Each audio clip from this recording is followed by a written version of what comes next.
Yes guys, welcome back to another video. Welcome to the George Benson football channel for video number 2 of the day. If you haven't yet seen the Chelsea news video from earlier, I go into quite a lot of detail about the potential exodus at Borussia Dortmund this summer that could lead a team like Chelsea and a club like Chelsea to capitalise on Dortmund's struggling financial situation. But this video here today is in fact the first ever Q&A on the George Benson football channel. I asked you guys in yesterday's video, which is now 2 videos ago, I said please leave me some questions about things you would like to know my opinion on regarding the future at Chelsea underneath our new manager, Thomas Tuchel. You guys left nearly 1,000 comments, I picked 10 of them, and I'm going to address them in today's video. So get yourself a coffee, and if you're not really the caffeine kind of person, go get yourself a nice glass of fresh water or a beer or beverage of your choice, sit down, relax, and we are going to go through 10 different questions. It could be a long video, it might not be, depends how much detail I decide to go into. The first question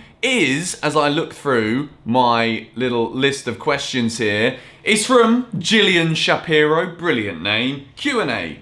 Where do you see Kai Havertz fitting into Tuchel's new shape and formation?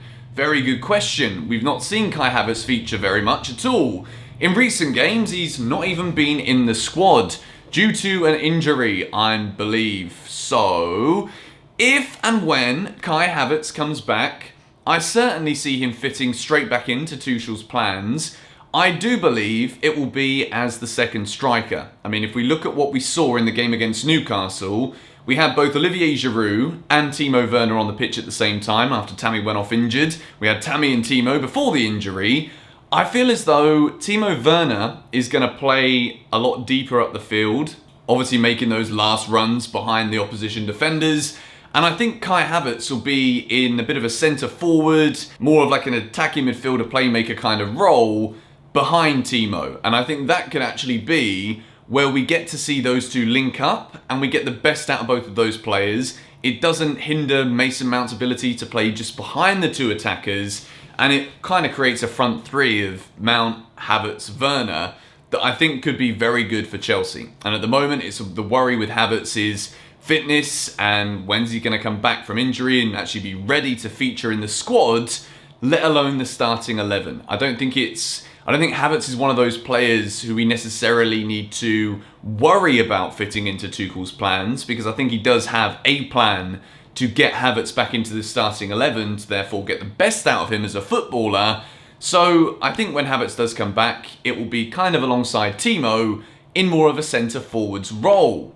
Alright, question number 2 isn't a question whatsoever. It was the top comment on the video, and it comes from Yanislav Ivanovic. He wants to sue me. Do you want me to come and find you and pin you up against the wall and tell you you've been a wee naughty boy? Keep your flipping comment to yourself. Just joking, Jan. It's all love.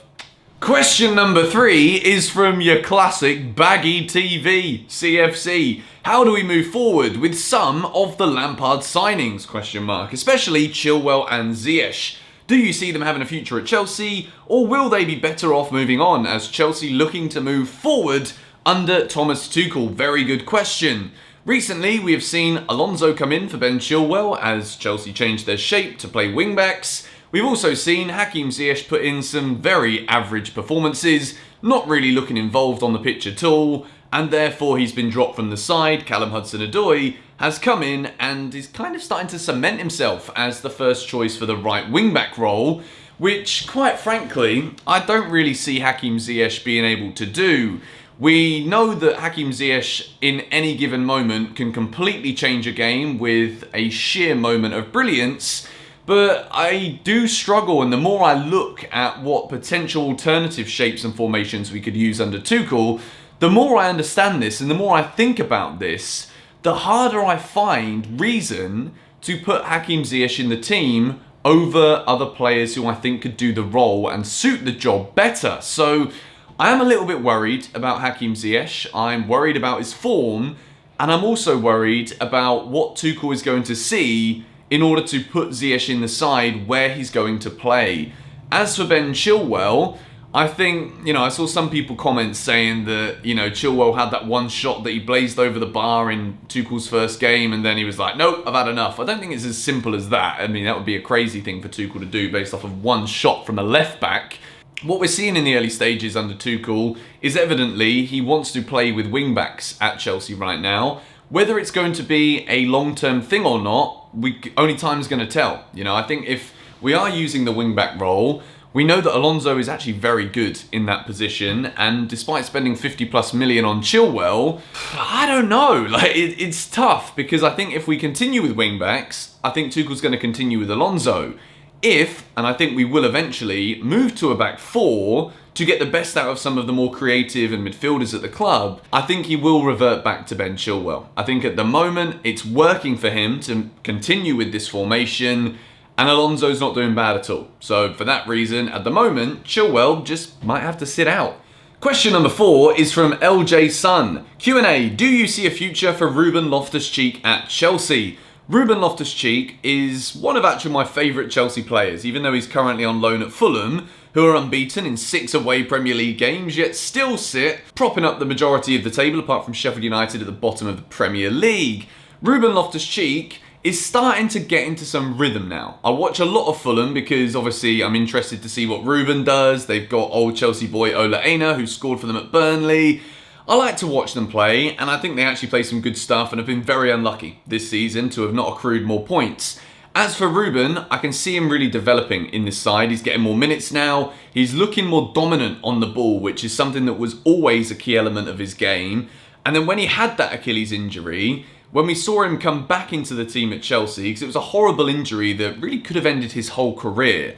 When he came back, he looked very tentative. There were moments when he was on the ball where he clearly lost that strength. We remember that famous image of his legs compared to what they were like before, which is always going to happen when you have an injury like that. As an optimist and a Ruben Loftus-Cheek fan, I do see a future for him at Chelsea. I think it's going to be incredibly tough, and I think that time is ticking in terms of how long Ruben's going to want to stay at Chelsea permanently without making, too much of a decision to stick with the love of the club but actually hinder his progress as a footballer.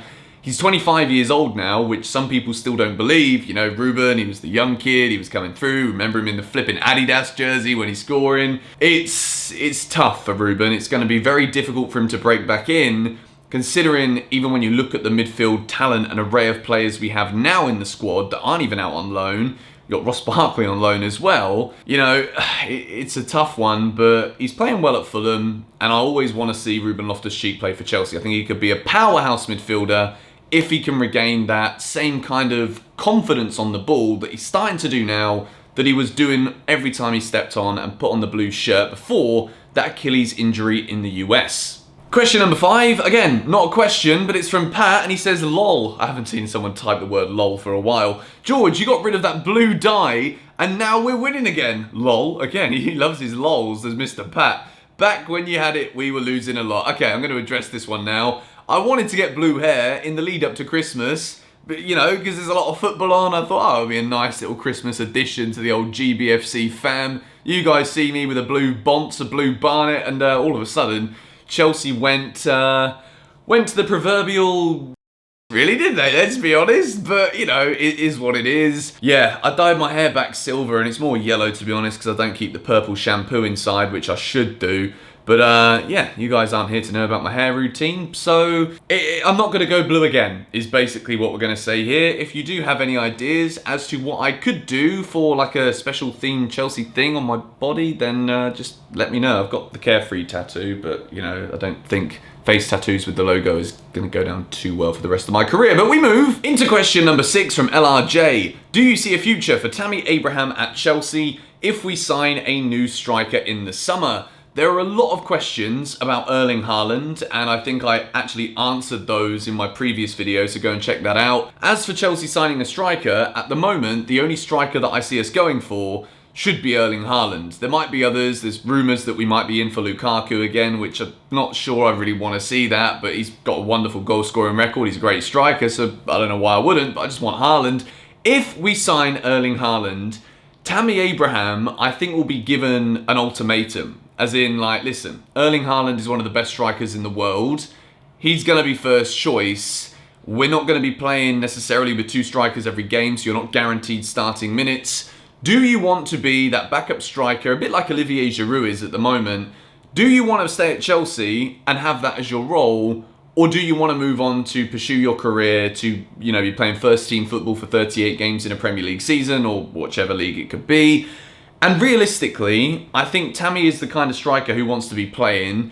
And if Chelsea do sign another striker who comes in for big bucks and is evidently going to be the number 1 starter, with Timo maybe playing in like an advanced number 10 role on the left-hand side, I think Tammy might leave. And I think that is just like rational logic behind that. It's not my personal preference. I want to see Tammy succeed at Chelsea. I want to see any player that is on the books at Chelsea Football Club succeed in the dark blue of Chelsea.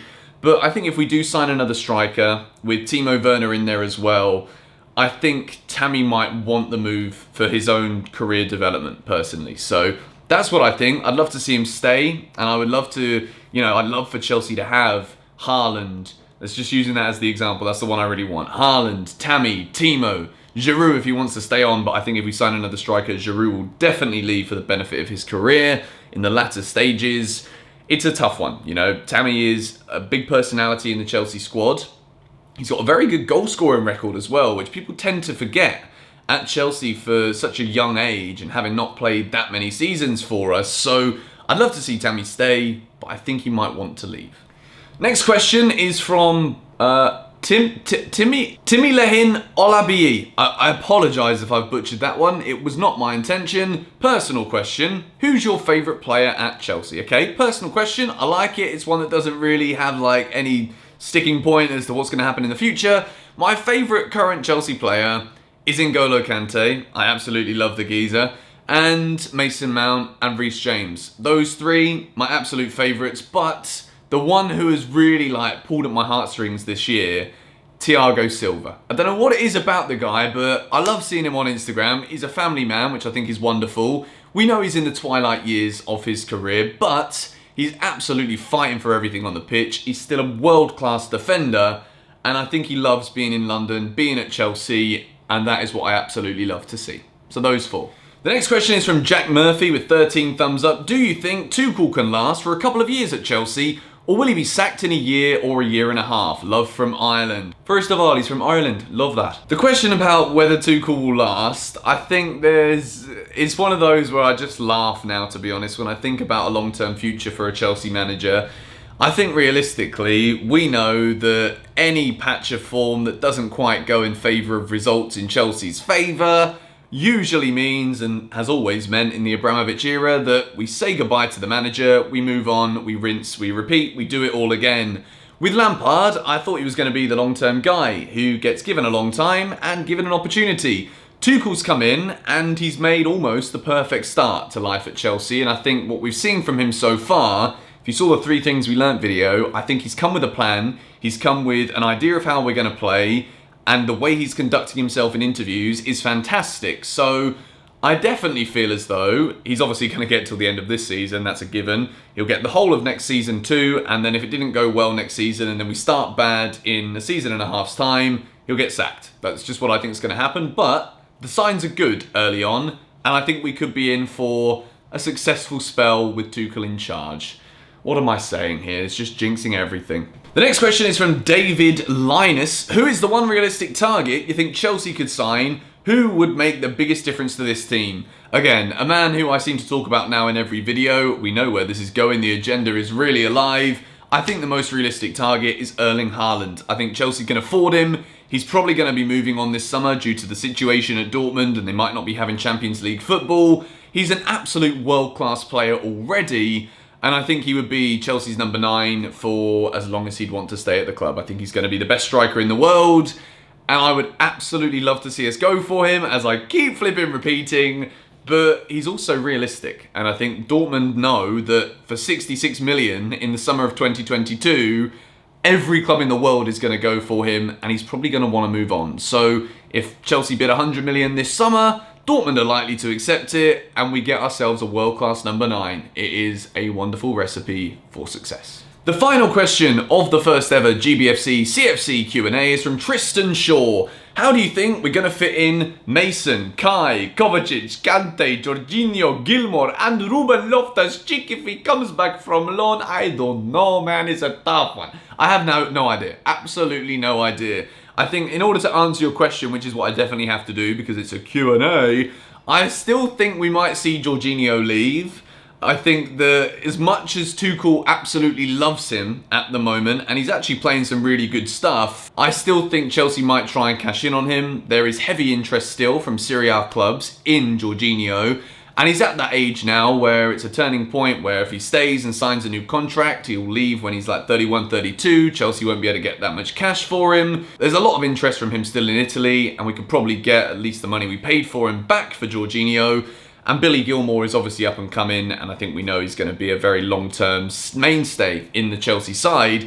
As for Mason and Kai, I think we could definitely see Kai be playing as a centre forward with Mason playing in a cam role, and Kovacic and Kante would then probably be the first choice midfield too, with Ruben maybe being able to be used as a centre forward similar to Kai, and Billy Gilmore, and then we've somehow managed to fit all of those in with a bit of squad rotation. Whoever's in the most form starts. It's tough, you know, having all of these quality midfielders at the club. It's not going to be easy to A, keep everybody happy with game time, B, there's so many different talented midfielders who do different roles and different things, yet there's only 11 players that can play on the field. The question at the moment that a lot of Chelsea fans have is, playing with wing-backs, it doesn't allow us to fit in more of those midfielders. You could also argue that Ziyesh could be involved in that conversation and play as a central midfielder too. So, you know, I think Tuchel in the long term will be looking to move away from this wing-back role thing and play with 4 at the back so that we can accommodate more of the midfielders. But at the same time, it's working, and only 2 of them can start centrally right now. Mason's looking good in more advanced positions. We know that Kai likes to play further forward too. Ruben could as well. Billy Gilmore in the 2, Kante in the 2, Kovacic in the 2, Jorginho, who knows if he's going to stay or go, but he's also very competent in that 2 as well. That's how I try and fit them all in. It's a tough one, but if we could field a team of midfielders who could also defend incredibly well and use their hands and play in goal, we could field a whole team of midfielders, but that is a stupid idea. Gonna wrap this video up here though. Thank you guys for watching. I hope you did enjoy it. It's been a bit longer, I think. Actually, I have no idea how long I've been recording, but if you did enjoy it and you want to see GBFC, CFC, Q&As a little bit more often, then be sure to hit the like button on the video. I'll upload the Q&As as kind of extra videos on days where we have Chelsea news. Thank you guys for watching. Subscribe if you are new, and I'll catch you all later. Come on, you Blues.